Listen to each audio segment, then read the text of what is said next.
नमस्कार आदाब दोस्तों। तो आज फिर हम आप लोगों के लिए लेकर के गए देश और दुनिया की तमाम ताजा बड़ी खबरें, ब्रेकिंग न्यूज। तो चलिए एक एक करके शुरू करते हैं। आपको बताएंगे पहली बड़ी खबर में दोस्तों, उत्तर प्रदेश में होने वाले विधानसभा चुनाव को लेकर के बीजेपी का बहुत बड़ा ऐलान। मुसलमानों को लेकर के बीजेपी ने एक नया प्लान तैयार किया है। क्या है पूरा मामला, आगे हम आपको इस पर विस्तार से जानकारी देंगे। वहीं अगली बड़ी खबर में हम आपको बताएंगे दोस्तों, बंगाल में विधानसभा चुनाव के बाद अब एक और चुनाव की तैयारियां शुरू कर दी गई हैं। इसको लेकर के और ताजा अपडेट सामने आ रहा है। वहीं अगली बड़ी खबर में हम आपको बताएंगे कि दोस्तों, बंगाल के अंदर बीजेपी के नेता के ऊपर टीएमसी की नेता पत्नी के ऊपर जो है छेड़खानी करने का आरोप लगा है, जिससे बीजेपी के नेता को गिरफ्तार किया गया है। इस पर भी आगे हम आपको विस्तार से जानकारी देंगे। वहीं अगली बड़ी खबर में हम आपको बताएंगे दोस्तों, उत्तर प्रदेश में होने वाले विधानसभा चुनाव से पहले बीजेपी के खिलाफ हिंदुओं ने खोला मोर्चा, बीजेपी के खिलाफ खुली बगावत कर दी है। किस तरह से, इस पर भी आगे हम आपको विस्तार से जानकारी देंगे। वहीं अगली बड़ी खबर में हम आपको बताएंगे दोस्तों कि अफगानिस्तान में तालिबान के कब्जे के बाद पहली प्रेस कॉन्फ्रेंस होते ही देश के प्रधानमंत्री नरेंद्र मोदी के ऊपर लोगों ने सवाल खड़े कर दिए हैं। किस तरह से, इस पर भी आगे हम आपको अपडेट देंगे। वहीं अगली बड़ी खबर में हम आपको बताएंगे दोस्तों, उत्तर प्रदेश में बीजेपी के भाजपा मंडल अध्यक्ष की पुलिस ने कर दी पिटाई और उसके बाद भारी बवाल हुआ है। किस तरह से, इस पर भी आगे विस्तार से जानकारी देंगे। वहीं अगली बड़ी खबर में हम आपको बताएंगे दोस्तों कि असम और मिजोरम की सीमा पे फिर से एक बार भारी बवाल देखने को मिला है, जिसके बाद देश के गृह मंत्री अमित शाह के ऊपर लोगों ने सवाल खड़े कर दिए हैं। साथ ही साथ अगली बड़ी खबर में हम आपको बताएंगे दोस्तों कि बंगाल को दो भागों में बांटने को लेकर के बीजेपी के केंद्रीय मंत्री ने एक बड़ी मांग की है। क्या कुछ कहा है, इस पर भी विस्तार से जानकारी देंगे। उसके बाद हम आपको कई और अहम खबरें बताएंगे। उससे पहले छोटी सी रिक्वेस्ट दोस्तों, वीडियो को लाइक करके चैनल को सब्सक्राइब जरूर कर लीजिए। बात करते हैं पहली और बड़ी खबर की। जैसा कि आप सभी जानते होंगे, उत्तर प्रदेश में आने वाले कुछ ही महीनों के बाद विधानसभा चुनाव होने हैं, लेकिन उससे पहले बीजेपी ने मुसलमानों को लेकर के एक बड़ा प्लान बना लिया है। आप इस खबर को देख सकते हैं दोस्तों। यूपी चुनाव के लिए बीजेपी के राष्ट्रीय अल्पसंख्यक मोर्चा ने खास रणनीति बनाई है, जिससे यह पार्टी नेता यह सुनिश्चित कर सकेंगे कि यूपी की हर विधानसभा सीट पर बीजेपी को कम से कम 5000 मुस्लिम वोट मिले। यूपी की हर विधानसभा में मुस्लिम वोटर है, कहीं तो 60% तक मुस्लिम वोटर है तो कहीं कुछ कम है, लेकिन हर सीट पर कम से कम 25,000 वोटर तो है ही। मीडिया रिपोर्ट्स के अनुसार बीजेपी अल्पसंख्यक मोर्चा के राष्ट्रीय अध्यक्ष जमाल सिद्दीकी ने कहा है कि हम यूपी की सभी 403 विधानसभा सीटों में से जो है मोर्चा के लिए 50 मजबूत कार्यकर्ता चुनकर उन्हें ट्रेनिंग देंगे और एक कार्यकर्ता को 100 वोट पर पार्टी के पक्ष में वोट डलवाने की जिम्मेदारी दी जाएगी। और बताया जा रहा है कि उत्तर प्रदेश में होने वाले विधानसभा चुनाव को लेकर के अब मुस्लिम वोटरों को रिझाने के लिए बीजेपी कुछ मुस्लिम नेताओं को ट्रेन कर रही है और उनको हर विधानसभा चुनाव में भेजेगी और जो है बीजेपी के पक्ष में वोट करने के लिए मुसलमान नेताओं को अपने जो है मोर्चे पर लगा देगी। तो कहीं ना कहीं उत्तर प्रदेश में होने वाले विधानसभा चुनाव से पहले बीजेपी ने मुसलमानों को साधने के लिए यह ताजा रणनीति बनाई है। अब देखना यह होगा कि बीजेपी को इसमें कितना फायदा होता है। बात करते हैं अगली बड़ी खबर की। अगली बड़ी खबर आ रही है दोस्तों, पश्चिम बंगाल से विधानसभा चुनाव होने के बाद अब बंगाल में निकाय चुनाव को लेकर के बड़ी खबर सामने आ रही है। आप इस खबर को देख सकते हैं। पश्चिम बंगाल में विधानसभा चुनाव के अब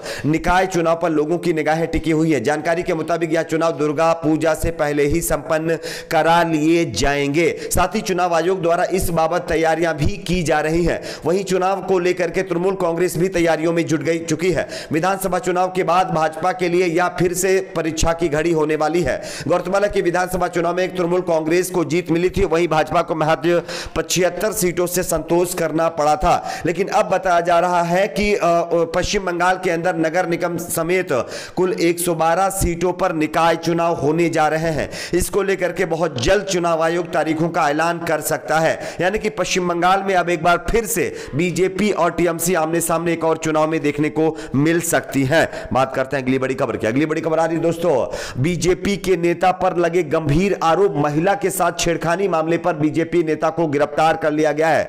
आप इस खबर को देख सकते हैं दोस्तों। बताया जा रहा है कि कोलकाता के मच्छीपारा क्षेत्र में तृणमूल कांग्रेस के एक नेता की पत्नी के साथ कथित तौर पर छेड़खानी के लिए बीजेपी के एक स्थानीय नेता को शुक्रवार को गिरफ्तार कर लिया गया है। पुलिस अधिकारी ने बताया कि महिला ने शिकायत की थी कि गुरुवार रात जब वह दवा खरीदने घर से बाहर गई थी, तभी भारतीय जनता पार्टी नेता समेत कुछ अन्य लोगों ने उसके साथ छेड़खानी की थी। अधिकारी ने बताया कि संबंधित प्राथमिकी के आधार पर पुलिस ने शुक्रवार दोपहर बीजेपी नेता के घर में घुस करके उसको गिरफ्तार कर कर लिया है। इस बीजेपी नेता पर इस महिला के साथ साथ छेड़खानी करने के अलावा एक स्थानीय क्लब में तोड़फोड़ करने का भी आरोप लगा था।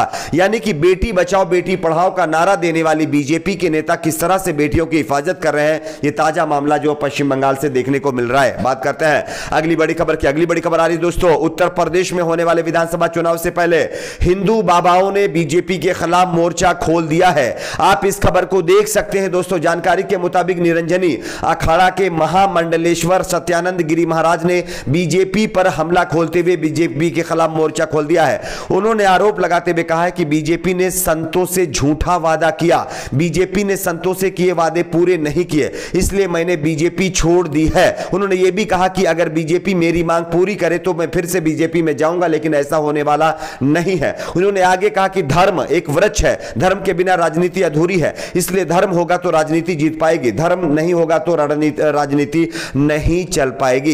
इसी के साथ साथ उन्होंने यह भी बताया है कि आज देश में महंगाई चरम पर है, भ्रष्टाचार बढ़ता जा रहा है, लेकिन बीजेपी के नेता अपने मुंह के अंदर जो है मक्खन लेकर के अपनी जुबान को बंद किए हुए हैं। कोई भी नेता एक बार भी महंगाई और भ्रष्टाचार पर बोलने के लिए तैयार नहीं है। इसलिए हम ये ऐलान करते हैं कि बीजेपी के झूठे वादों में हिंदू फंसने वाला नहीं है और इसी के खिलाफ हम जो है बीजेपी के खिलाफ मोर्चा खोल रहे हैं। तो कहीं ना कहीं बीजेपी की मुश्किलें उत्तर प्रदेश में होने वाले विधानसभा चुनाव से पहले बढ़ गई हैं। बात करते हैं अगली बड़ी खबर की। अगली बड़ी खबर आ रही है दोस्तों, तालिबान का अफगानिस्तान के ऊपर कब्जा हो चुका है। दोस्तों आप सभी लोगों ने देखा किस तरह से तालिबान ने अफगान सेना को हरा करके अपना कब्जा जमाया, लेकिन उसके बाद जो है तालिबान ने पहली प्रेस कॉन्फ्रेंस में तमाम वादे किए, लेकिन इसके बाद अब देश की मोदी सरकार के ऊपर लोग सवाल खड़े करने लगे हैं। लोगों का मानना है कि तालिबान ने अभी एक हफ्ते पहले ही जो है अफगानिस्तान पर कब्जा करके पहली प्रेस कॉन्फ्रेंस कर दी है, जबकि हमारे देश में मोदी सरकार लगभग 7 साल से जो है देश पर कब्जा जमाए हुए है, एक भी प्रेस कॉन्फ्रेंस अभी तक नहीं की गई है।